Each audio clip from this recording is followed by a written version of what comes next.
And we are back with the Two Broke Gamers podcast. This is the second section. Well, we'll be talking about Evo. I'm Steve. And I'm Ricky. So Evolution 2014 started this last weekend. And it was pretty good, honestly. It was interesting. There's a lot of interesting battles. I watched. I didn't watch too much of it. I watched Injustice. I watched the grand Melee. finals. I watched Injustice. I watched Melee. That's pretty much it. That's all I pretty much watched. Yeah, well, I tried to watch most of it that I could. It started July 11th and ended on the 13th. It was a 3-day event. Day one, besides like some of the other games that were streaming or happening that day, it was all Street Fighter from like morning to night. But that's because, granted, there's about like 1,900, 2,000 people playing Street Fighter. Yeah, there's a lot of people. On day one, of course, they had to do like they basically Street Fighter was from beginning to end. So there had to be a lot of upsets for people to have to leave early. Because if you look at the top eight didn't really have the usual suspects where, you would expect Daigo Yumuriora, Justin Wong. Lately, it's been Gamer B, even like Latif. No, the top 8 was Luffy, Bonchan, Fudo, Snake Eyes, who's a newer in the scene, but he's been really awesome, and he had a really good showing. Gak, Ricky Ortiz, Momochi, and Seiko. Yeah. Sako. I don't know. Sako. I think the top guy's name is actually Luffy. Yeah, Luffy. Luffy. Like the One Piece character, Luffy. Yes, it is Luffy. So, yeah, that was a top 8 in order. So we did spoil already. If you, it's gonna be filled with spoilers.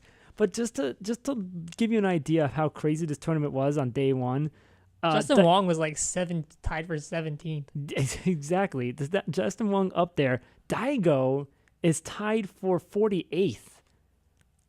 That's insane, especially being the god of Street Fighter, one of the gods of Street Fighter. Been known and seen it for years. And I mean, last year he was in the top 8 and then 48th. Yeah. So yeah, Justin Wong. But let's start in order, though. Of course, besides that, pools happened to everything. Some hype matches happened also. Day 2 was mostly all the other games, but of course it was Melee as well as Marvel. Marvel was most of the day on day 2, to then finishing up everything and getting the classic Street Fighter Turbo tournament that happened, which that was actually pretty cool. Seeing that retro game being streamed live, and just seeing the old skills being used, seeing Balrog, aka Vega, being used in just a crazy, like, spammy way. But it was really awesome. That game was really cool, in all honesty. Nice. So that grand final was actually pretty cool too. It came down to a Balrog, and it did come down to because the exhibition tournament, which is a Street Fighter tournament, had an exhibition of a bunch of teams with 3 players each doing 3 different characters. What it came down to was Team Japan and Team M3. For the final coming down to a Fei Long versus Vega, and that match is kind of hype. That match was pretty hype. And because I remember it coming down to a Vega, and of course the Japanese Vega had won. But the whole tournament was really awesome. It was really cool. No, actually, yeah, I forget which Vega won. I mean, it was nice though. It was nice to see a classic game being shown, in all honesty, especially in that high caliber of tournament. So Team M3 won. So but it was still a really good matchup though. So now let's just jump right into it and do day 3, because day 3 is the day 3. Day 3 was the day that I watched. Let's put it that way. I didn't really watch the other 2 days. I don't really care. And not only that, it was the grand finals day. And right, that was the day that everyone wanted to watch. Yeah, and I mean, that's the day you really want to watch. Because, yeah, there's some good matches you want to see in pools that you won't see anywhere else. But day 3 was actually it. Now, the game did start off with Blaze Blue, which is a game I wasn't really into, honestly. Last year, I kind of tried to give it a chance, and it wasn't too exciting. I guess the tech game changed a little bit, because the grand finals came down to Guerrero. I don't know if I'm saying his name right, and I'm sorry. Guerrero versus Dogra, which I do know I'm saying his name right. Now, Guerrero was in the loser's bracket. Doguro was in the winner's bracket. Guerrero actually won the first set 3-2 to reset the bracket. And then he went on to win in just a dominating fashion. And it was such techs that even the announcers or the commentators that were calling the game were explaining that what you're seeing is like all the tech moves that they're pulling off and the defenses and the blocks and the moves that they're pulling, all of these moves you're watching are not easy to pull off at all. Like they are pressing That's the why right these buttons. guys are professionals and we're not. And that's why. And the thing is, I want to know how. Like I really wanted to research and see how these guys were able to pull off the moves they were and how difficult they actually were. Because the way they were making it sound, it seemed like it's almost impossible for you to pull off some of the moves that these guys were pulling off in order to beat each other, to then have to reset the bracket in order for this final to happen, to where it was such a hype thing that even if you didn't understand the game, which I didn't, it was still a pretty hype set. It was amazing watching that set go on. And during this thing, we also want to talk about the viewers, because I always wanted to compare it from last year, which it did peak at like 130,000 viewers, and it peaked with Smash Bros. But Smash Bros was like at one point like in the afternoon, and then because the schedule was all different this year, Yeah. so everything ended up being later. But Smash Bros ended up a lot earlier, but all the good top games were almost back to back to back. So it was Melee, Marvel, and then Street Fighter 4. The grand finals for Blaze Blue did come to about 80,000 viewers, 80,861 to be exact. So that right there was pretty cool. I mean, and it didn't hit the 100,000 point until Melee started. Like, yeah, Killer Instinct came. Killer Instinct came and went, I guess. And Killer Instinct's not to knock the game. It's actually a pretty cool game. And just the fact that Justin Wong's in it, and he was dominant. He's dominant in Killer Instinct. To where, like, he was dominating every tournament where he was winning a lot of national tournaments. But in EVO, he couldn't do it. He actually got knocked into to third with CD Jr. and Rico Suave going to the grand finals. And CD Jr. actually beating Rico Suave in the grand finals. Yeah. And even that peaked more than Blaze Blue. That actually the audience there peaked at about 85,855. That's when the defeat happened. That mark happened. So then it went down a little bit. Melee top 8 starts. Now, you know us. We're Melee fans. We're going to go on this a little bit. Melee top 8 was really hot. It was really awesome. It was hype, son. Hype. I don't know if it was hype as last year, because there was more hype last year because of Mango. When Mango got knocked in the losers bracket and he really had to fight through everybody to get to where he was. But no, this was a hype top 8. How could you say it wasn't? But you know what? It was. Not as compared to last year. Last year's may have been a little bit better, but this year was it was different. It was hype on another level, and it was still amazing. I think it was one of the better top 8s besides Marvel, but we'll get into Marvel later. Marvel's top 8 was really good. Melee's top 8 was it was stacked. It was stacked. And to where we saw some performances from people we never saw any real performance from. So now, one of the matches I do want to talk about is Axe versus Silent Wolf. Yes, where it was best of 3. It went into the third set because Axe took the first set, Silent Wolf took the second set. Mm-hmm. And then what happened after this? On what was the stage? On not Fountain of Dreams. I was gonna say Field of Dreams too. Fountain of Dreams with the domination, the absolute destruction that Axe laid on Silent Wolf. Well, here's something we have to set up for you guys. There was a few different characters. It wasn't just foxes and marts, not like the old days. There was a very much of a mixture of characters. Axe plays a Pikachu. Axe has always played Pikachu. It's ever since he's come up, he's been a Pikachu person, but oh my. And he dominated on a fox. And dominated a fox on Fountain of Dreams to a point where he four-stocked him. He four-stocked him in under 1 minute. It took about 56 seconds for him to get four-stocked. It was something to watch. Yes, it was amazing. It was like the hype and the choke. Everything just had I mean, how could you get four-stocked that badly? And Silent Wolf was a good player too. He is. That's the craziest part. And then it was just that I don't know, man. There was so many things that happened that it was just the most hype moment of the tournament. Besides, what was going to happen later. Rewind a little bit though, too. Armada came out the blue. Now Armada is really good with Peach. He's really notoriously good with Peach. Once in a while he used Marth. But he's a Peach main. He really is. And he broke out a character that no one expected in this tournament, though. He broke out because his first match was against Hungrybox. And he used a Young Link. Now, Hungrybox tried to fight against the young Link with a Falco, failed. So Hungrybox then instead said, you know what? I'm gonna go back to what I know. I'm going back to Jigglypuff. Won with Jigglypuff. Sent Armada to losers bracket.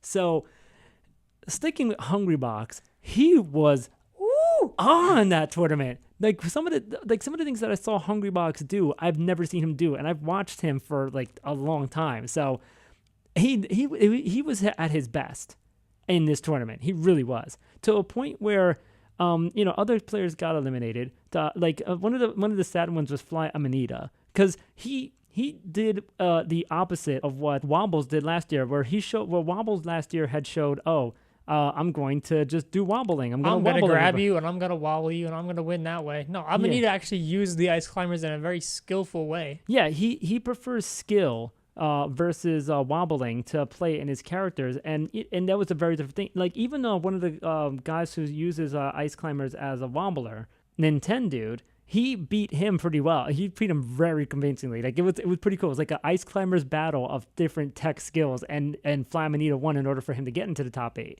Now, he just could not get past Armada. Armada's good, though. I mean, yeah. You're talking about arguably the second best player in Melee in this tournament happened to have been third. And that's the crazy part, because Armada got second last year. And only because he got beat by the really hype train of Mango just coming out of nowhere from losers bracket and just dominating everybody. The whole crowd going crazy for him. And he ended up getting third place, by Hungrybox. Hungrybox came to play. He was not kidding. He was not messing around. He was there to win. And that was insane to me. Now, before we get into the top 3, I did want to talk about some of the people who did not make it into the top 8, who normally, like, one person I do want to focus on is Ken.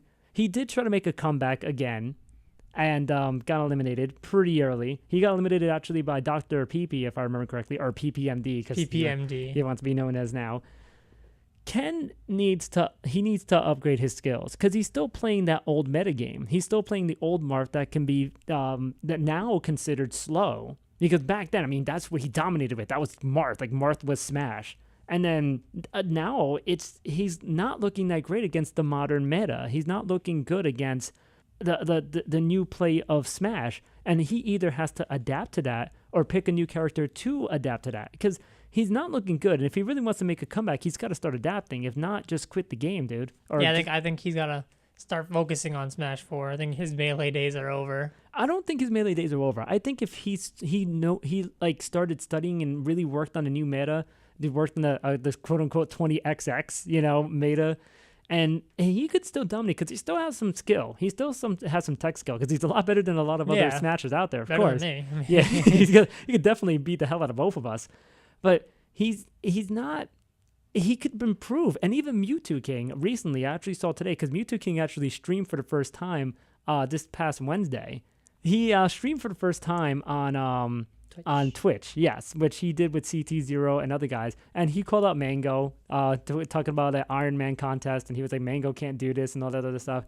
But he actually reached out to Ken on his stream on chat and said, dude, I want to play with you. Like, whether it be in person or like whatever, like, I want to play with you, because I really do think you still have it.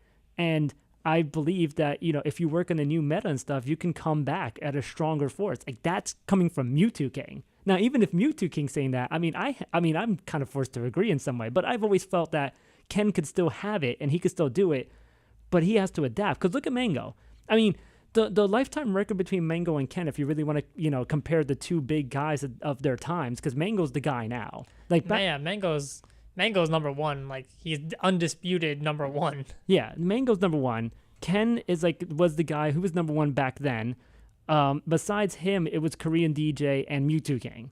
But nobody has ever dominated like Mewtwo King has, though, either. But they were the best of their times. And Mango's now, it's his time. But Ken could come back in that way, not maybe taking Mango's place, but at least he can come back a lot stronger, because he still has the skill. He just has to update that meta. That's all he has to do. So going back to that, going back to like looking at this list, Amsa had another impressive showing. He ended up tied 17th, but his character was Yoshi, which is just insane to use Yoshi at a top level. It's interesting. He's the only guy that uses Yoshi. He's the only person in the world that uses Yoshi.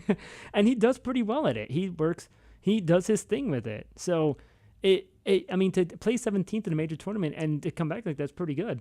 Now, PPMD, going on him, he ended up fourth. Because let's break down. Silent Wolf got eliminated by Axe. Now it was Axe, and Axe got eliminated. I believe he got eliminated by Mewtwo King. Well, Axe and Mewtwo King tied for 5th. Yeah. No, Mewtwo King and Axe tied for 5th. So I think PPMD eliminated Mewtwo King. And then or was it Armada? I think Armada. I don't know. I didn't watch the matches. Armada might have gotten rid of Axe. I don't know. Yeah, you're right. Absolutely, actually, yeah. Armada was in loser bracket. He eliminated. He eliminated everybody. Yeah, well, sure. Yeah, right. So going back to that, yeah, Armada basically beat everybody to get them. So it was Axe that was gone, Mewtwo King gone, PPMD, which he was actually one of the favorites going into the tournament because everybody thought that PPMD would step up his game because he's amazingly good at melee. Even Mango thinks he's really good at melee. Which to come in 4th, you have to be really good. Well, he actually could have placed better in all honesty, and he came really strong. But I think he couldn't come as strong as he wanted to. He got beat by Armada. Armada's now in 3rd. And now it's like losers finals going into the grand finals because Mango beat Hungry Box to get into grand finals. So now Hungry Box is like, all right, crap. So he's doing as well. Now he has to face Armada again. Now the second matchup against Armada, he lost the first match. The second match, he tried to use Hungry Fox, and that was a failure. And then he came back with that Jigglypuff. That Jigglypuff, man. Stick to what you know. Yeah, that Jigglypuff. And it was such a surprise. And it was just such a crazy thing to say. Hungry Box is in the grand finals. that sentence alone said a lot. And not only that, Hungry Box is at the grand finals at Evolution. So this grand finals is actually really hype. It was got to a point that yes, I do like Mango. I'm a fan of Mango's. I really do like his play and I like what he does. But I was really cheering for Hungry Box. I was too. I was rooting for the underdog. As much as I do like Mango, I was just like, go Hungry Box, you got this. I want to see this. This would be good to see. Especially the fact that Hungry Box beat the guy who got in 2nd place last year. Yeah. And he wasn't even like close. He was like a 5th last year, I believe. Last year's Evo. Usually he's like 3rd or 4th or something. Yeah. Hungry Box just hasn't been that guy. Yeah. He hasn't been the guy in the top 2. Yeah. So, but he was in grand finals. And that match was great to a point where even the fans were cheering for a Hungry Box. But of course, there was Mango chance. But then, of course, when it was close to resetting the bracket, there was chance for reset. And then Mango got the best of them, and that's how the tournament was won. Mango won grand finals of that. Again, 2nd year in a row. One of the, I think, the only players to win MLG and EVO in the same year. Not even Ken has done that. But finishing the point with Ken that I started earlier, Ken...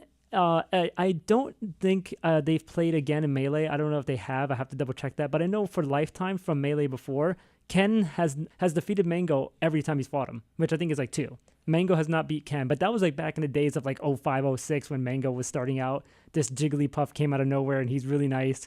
And Ken was like, get out of here. Pfft, whatever. Yeah. But I know if they played today in a regular tournament, like Mango has the game. Mango is SmackDown. Yeah. But then moving on to that, it was the last event of Prague because Prague, he's been at Smash for the community for a long time. For health issues, he is going to be retiring, even though he'll stick with the local scene. But he had his final speech and whatnot. He said he had a sad goodbye. If you guys want to watch that, you definitely can. It was pretty emotional. Not that I cried because he said he wasn't going to cry. He did. But I do wish the best for Prague and hope the best for him, honestly. Yeah, And definitely a good guy. yeah, he was awesome. And then the peak height. Now, this is the thing. The views, as I was saying, from Killer Instinct hit about like a few thousand, 85,000 views, a little bit over that. Once Melee started, the views kept rising and rising and rising to a point where it peaked at the finals at beating last year's record of 120,000 to 130,000. 133,157 people to be exact. Dang. Yeah, a lot of people love Melee. Yeah. That hype. And also the fact of one more thing before we move on to Marvel. Reggie. Reggie. Yeah. So Nintendo partially sponsored EVO this year, which was a surprise for a lot of people. And to a point where before the Melee tournament started, Reggie the troll said a few words. Yeah, he got on screen and from his office, from the comfort of his office. If he was there, that would have been crazier, but that's just wishing. And he talked about basically, good luck to all you guys, and remember, no Johns. No Johns. Yeah, because I think we talked about this in the other segment as well. He basically was like, good luck to all you guys. So when Smash 4 comes out, I'll be playing online. I'll be seeing some of you guys, and I hope to play versus you guys. And no Johns. No Johns.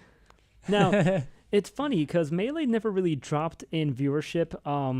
Marvel did. Now, when Marvel started, there was only about 98,000 people watching. Now, that's a huge drop from the Melee Grand Finals to when Marvel 3 started, to a point where once it started, it was a peak of like 133,000, and then it dipped again. I don't know what happened there. But before we give the final views on that, last year's Marvel was actually really interesting because it was just all about Justin Wong. That's really what it was all about. Justin Wong had the craziest comeback you ever could imagine, and then lost in grand finals. It was like the train. The train was just going through everything and then hit a wall, and it was like that was it. Yeah. It was like, oh, really? That's how this comeback story ends with a loss? Yeah, it really was. Now, it was funny because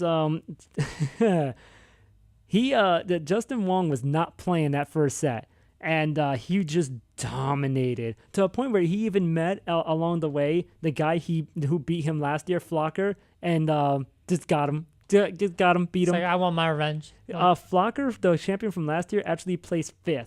If you want to look at the top 8, it's Insane, spelled differently, of course, AINSAYNNE, Marn, Jan, Flocker, Ray, Filipino Champ, Chris G, and then Justin Wong. To where the grand finals was, Chris G and Justin Wong. And he actually almost lost against Filipino Champ. And then when he came back for grand finals and beat Chris G, and it wasn't even like that. It was very anticlimactic because it was basically Chris G had maybe some chip damage left on his final character. I already forget who he had now. But it was just the fact that once he got it, Justin Wong just went freaking nuts and just started rolling on the stage. It was just so hype. I was very happy for Justin Wong. It was the first time he won any grand finals at EVO since 2010, so it's been a couple of years. Yeah. So very hype for Justin Wong. Other than that, Marvel was really entertaining. I don't see why people hate on this game. I don't know if there's more hate for Marvel versus like Melee. Like they have their different hates, but I know what's going on in Marvel. I don't care what anybody says. I know what's going on. I can see it. People just go, oh, it's just like an ADD fest. Nobody knows what's going on. No, you don't know the game and you don't know how it's played. I know how it goes. I'm not good at Marvel, so people tend to be like, if I'm not good at it, I hate that game. So I think that's most people's mentality towards Marvel. It is a very difficult game to play, so I'm not about it. Yeah, I want to play it because I was pretty decent at Marvel 2, but I haven't really gotten into Marvel 3. I never got into it. I have a lot of friends who are like really into Marvel, and they're like, you should play it. I'm like, I really shouldn't. I'm like, not really. This game's almost gonna die. I'm ready to move on to the future, man. Now, you should join me. Before we go into the Street Fighter talk, I want to talk about. I was like, wait, something ended the day before, and it was like, duh, Injustice. Yes.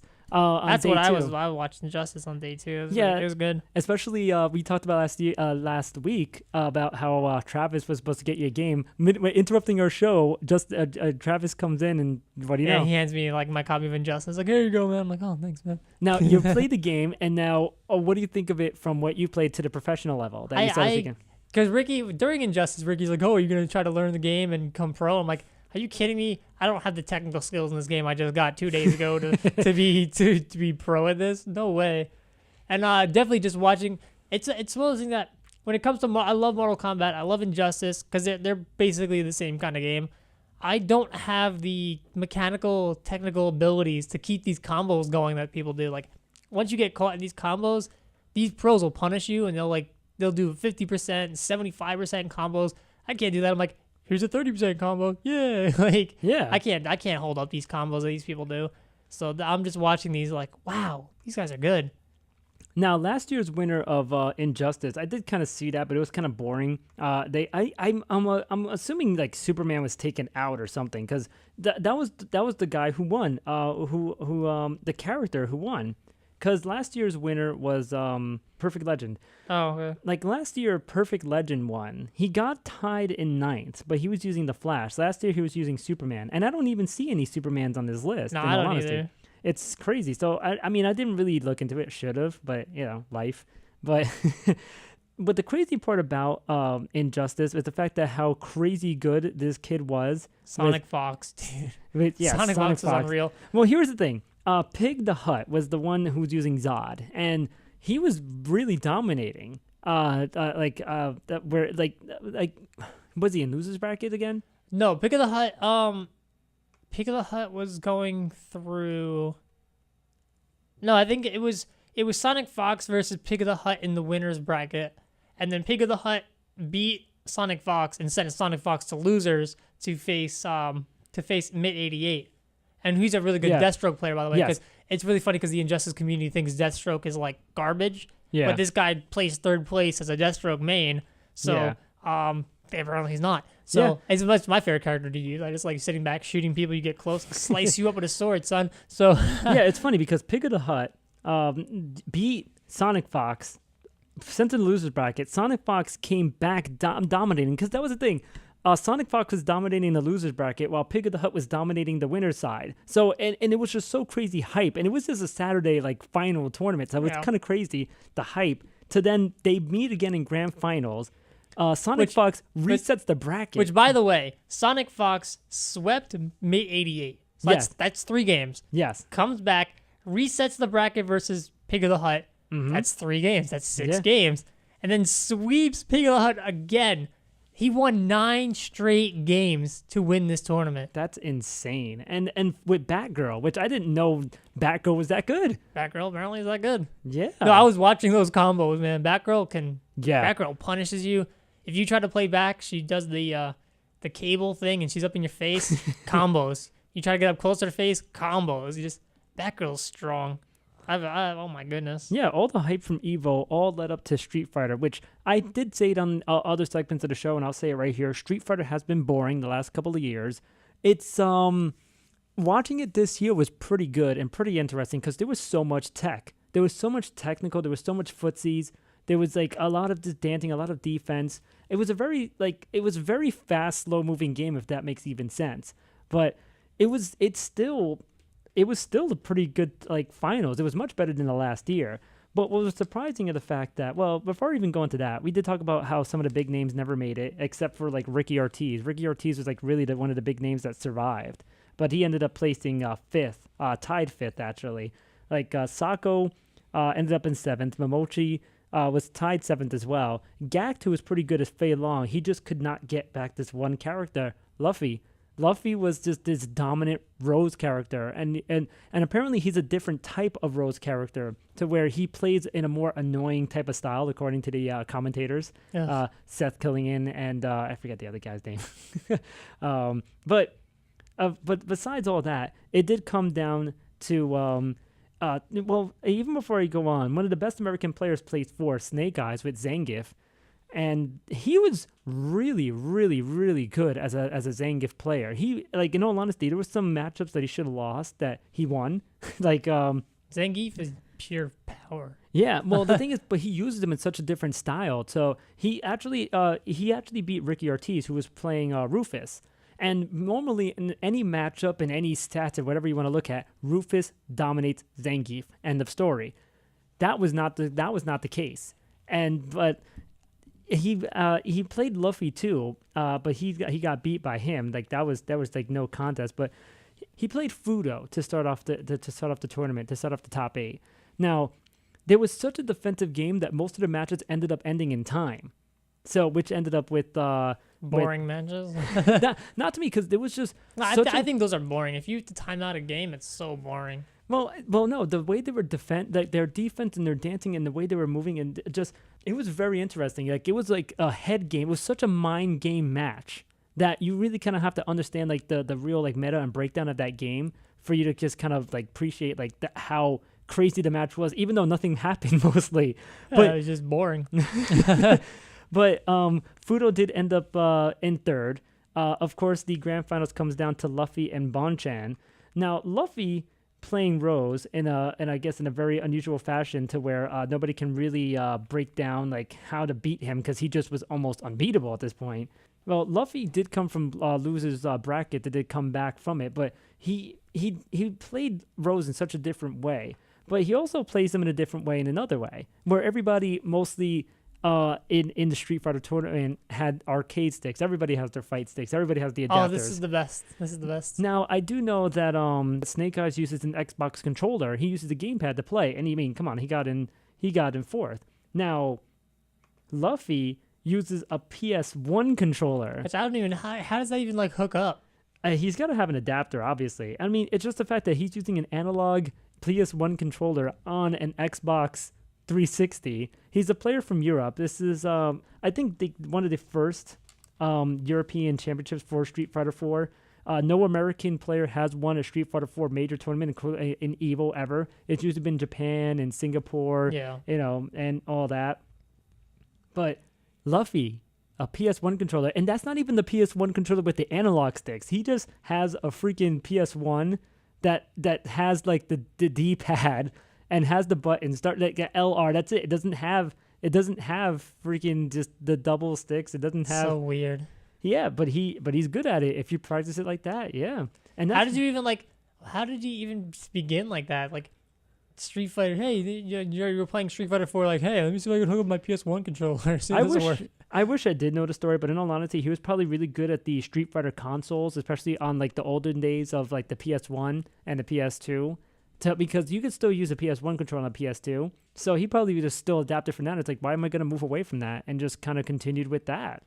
Yeah, that's insane. Because the way he was playing, it just didn't look like there was any interference, any type of delay, really, It just looked like it was a regular play, and he played at a higher and crazier level than a lot of other guys, which is why he ended up in first place.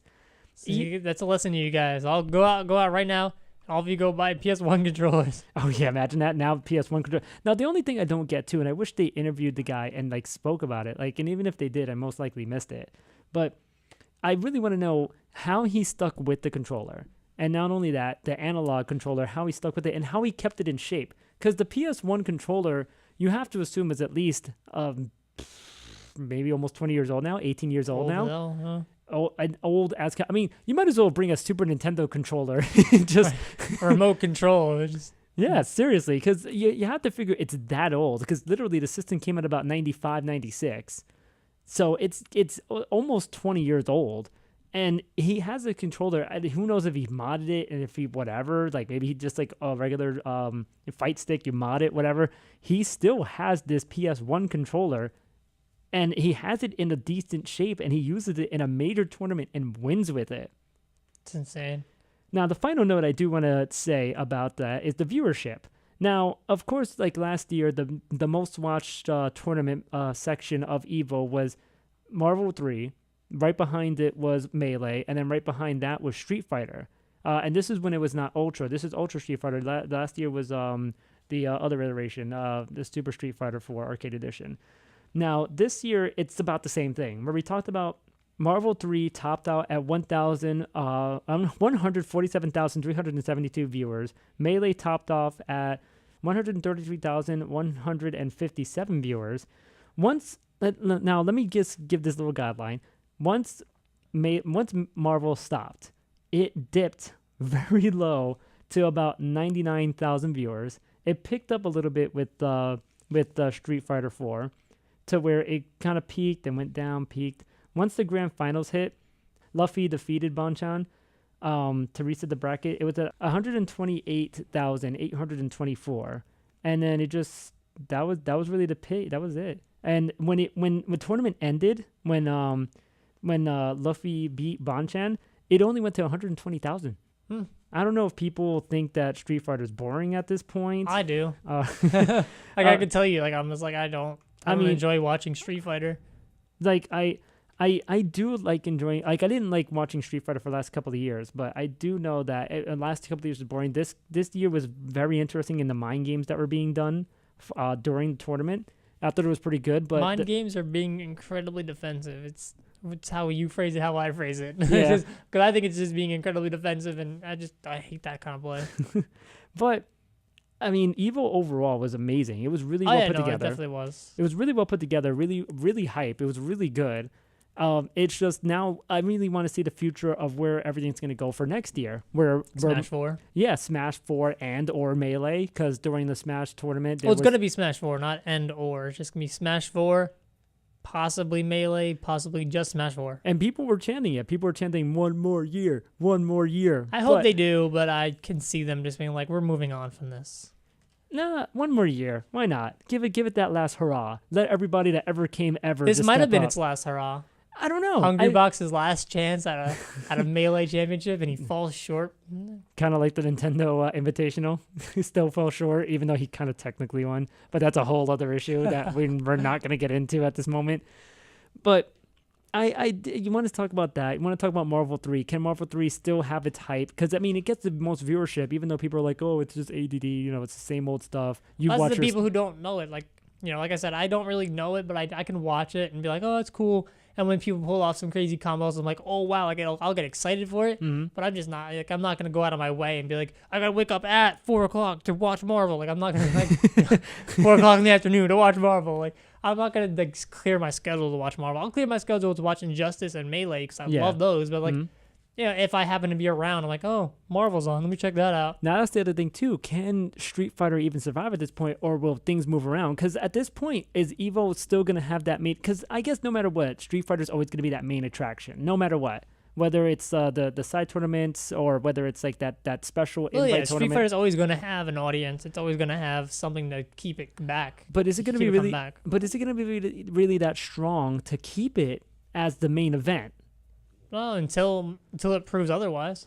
I guess. Because look at the viewership for the last couple of years. A lot of more people. He's been number 3. Yeah, like the Street Fighter views have been just dwindling. Meanwhile, Melee is getting more views, and it only came back last year. And if it wasn't that, I mean, think about that. If Melee wasn't there last year or this year, and Marvel was going to be the top one, I mean, would there even be an issue of, all right, Marvel's going to have to go first, and then Street Fighter second? Fine.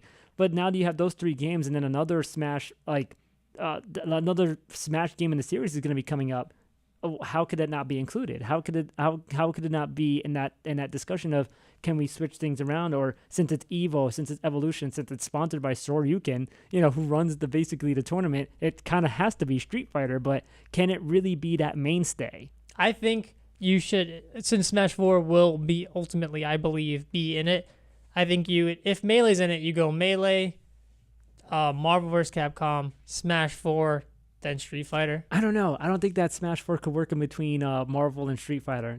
Marvel, Melee, Smash 4, Street Fighter. Because I think Smash 4 is going to bring in an audience. Oh, yeah. Because it's going to be brand new. People are going to be like, I have to watch this.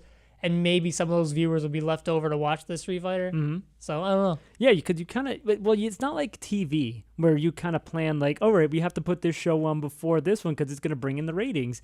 Obviously not, because look at how it dropped even with Melee. And then it came back up when people were like, oh, snap, like Marvel's on. And then it dropped a lot, for like more so than Melee did for Street Fighter. And then the Street Fighter numbers never really... I mean, how was it that they lost viewers for the grand finals? That's I guess tough. because people were just like...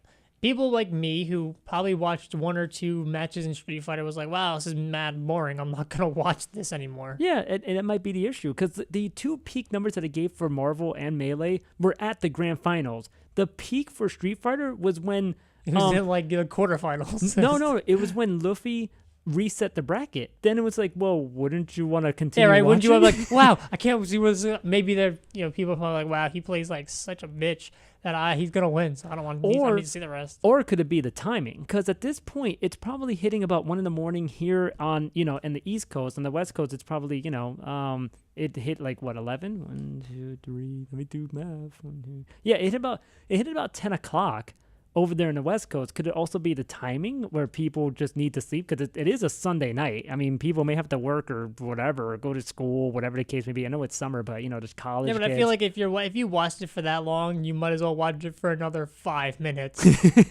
I mean, at that point, like, I don't know, because that's really interesting that people just left when the bracket reset, and then when the grand finals happened and that end happened, everybody's like, okay, who cares?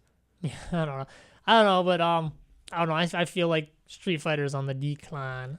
And that's crazy because this Street Fighter is the newest one in the Street Fighter 4 series. So if that's not going to hold, there's an even bigger issue than what's being. I mean, unless someone comes around with some crazy innovative play style where it's just incredibly offensive and he's getting through defenses, which is never going to happen.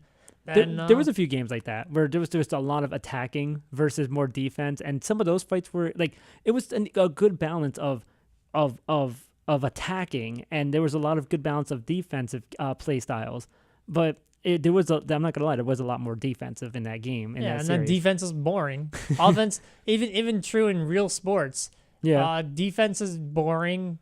Like a pitching matchup, it depends, because a pitching matchup can be exciting. For baseball, yes, but that's a different story. But it's just like, in a nothing game, that's why soccer's so boring. It's just like, oh, wow, it's nothing. Oh, well, someone scored in the last 5 seconds. Yay. Like, yeah, dude, but you were so hype about the World Cup. I love the hyper. I love the World Cup. But, like, hyper offense is what people really want to see. They want to see a slugfest in baseball. They want to see a touchdown scoring game in football. Like, you want to see that, like, hyper offense, just attack.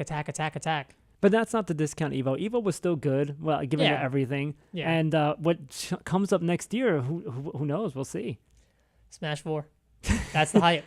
Yeah. It's going to bring in 200,000 viewers. I'm calling it now. Wow, that's balls, dude. Someone's gonna hold you to that. If we get some more listeners and we hear this, and especially some people probably listen for Evo, like, these guys suck. All they do is talk about Smash. Like, there was like no talk about Marvel. They didn't talk about Street Fighter. They was all about Smash. They're hiding. Yeah, bitches. No, I'm calling it now. Smash 4 is gonna peak at over 200,000. That's, dude. If that actually is true, that would I don't even know what to say to that. I actually don't know what to say to that. I don't think any Smash thing ever has reached like 100,000 views, like 200,000 views. I think the hype around the game is in its inaugural year is going to break some numbers. I can kind of see that. It might hit some League of Legends Dota type of numbers. You're trying to say? Maybe. More realistically, I could say 150,000. But more realistically, 150,000. But I'm gonna be a bold man and say 200. I'm gonna hold you to that. Definitely. Okay. And you know what, you tweeted it out. You had bold predictions about Crom in the last one. You definitely gonna have bold predictions about Evo. Definitely gonna hype that up. Bold predictions, Steve. So that's it for our Two Broke Gamers podcast. I hope you enjoyed this Evo section of our talk. Next week, who knows what we're gonna have? We're gonna have stuff. We're gonna have stuff. We're gonna have lots of gaming news and of course a discussion to talk about. That's that maybe not Smash. Yeah, hopefully it also won't be 3 hours. So yeah, no, seriously, this is long. Yeah, if you listen to both parts, thank you, because you've just wasted 2 hours of your life listening to us.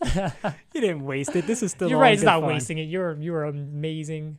You are awesome. You were having fan. an amazing time with us. Exactly. I'm glad you tuned in. If you tuned in to this end and you heard this section, thank you so much. And we're gonna be doing some big things. Hopefully, we're gonna be branching out in other areas besides YouTube to spread the word of our podcast, and you guys can do it too. Spread it out through YouTube. Retweet us. Follow us on Twitter at the number 2 Broke Gamers Pod, and also share our YouTube. And we're gonna have more things coming up in the future, man.